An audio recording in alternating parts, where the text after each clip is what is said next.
இன்றைய வேத வசனம் சங்கீதம் 18:48. அவரே என் சத்துருக்களுக்கு என்னை விலக்கி விடுவிக்கிறவர், எனக்கு விரோதமாய் எழும்புகிறவர்கள் மேல் என்னை நீர் உயர்த்தி கொடுமையான மனுஷனுக்கு என்னை தப்புவிக்கிறீர். பிரியமானவர்களே, கர்த்தர் தாவீதுக்கு இருந்த பகைஞர்களை விலக்கின போது தாவீது கர்த்தரை புகழ்ந்து பாடின சங்கீதம்தான் இது.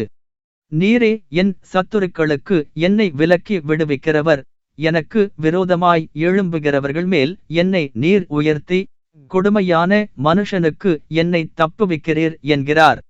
ஆம், வேதத்தில் பார்க்கிறோம், தாவீதுக்கு எதிராக அநேக இடங்களில் இருந்து பகைஞர்கள் எதிராளிகள் எழும்பினார்கள்.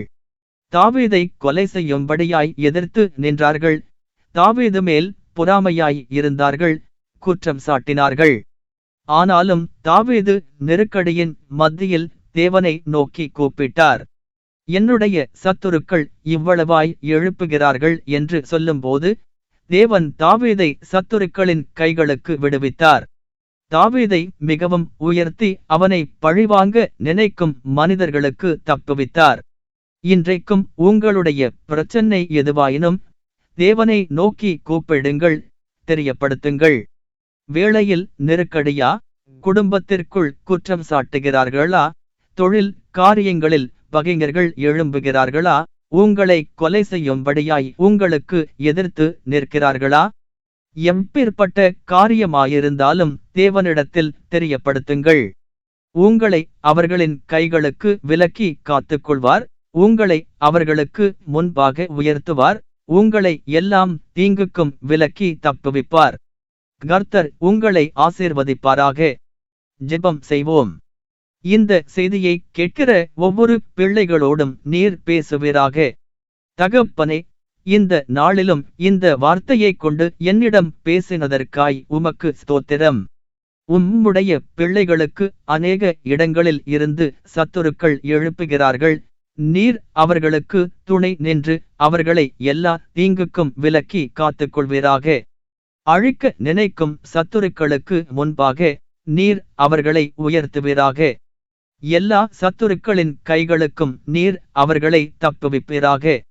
இன்றைய நாளிலும் பிறந்த நாள், திருமண நாள் காண்கிற ஒவ்வொரு பிள்ளைகளுக்கும் மிகுந்த சந்தோஷத்தை கொடுப்பீராக. அளவில்லாத ஆசீர்வாதங்களும் நன்மைகளும் பொக்கிஷங்களும் இன்று முதல் காண செய்வீராக. வியாதியின் படுக்கையில் இருப்பவர்கள், மருத்துவமனையில் அவசர சிகிச்சையில் இருப்பவர்கள், மரண படுக்கையில் இருப்பவர்கள் என இப்படி எந்த சூழ்நிலையில் இருந்தாலும் உமது பிள்ளைகளை நீர் தொட்டு சுகமளிப்பீராக. உமது மகிமை அவர்கள் மேல் வெளிப்படுவதாக. ஒருவேளை கிறிஸ்தவரல்லாத யாராவது ஏதாவது ஒரு தேவைக்காக இந்த செய்தியை கேட்டுக்கொண்டிருந்தாலும் அவர்களின் தேவைகளை நீர் சந்திப்பீராக. கடன் நெருக்கடிகள், சுமைகள், பாரங்கள், தொல்லைகள், சுகவினங்கள், பொல்லாத ஆவிகள் என தவிக்கிற உமது பிள்ளைகளை நீர் விடுதலையாக்குவீராக.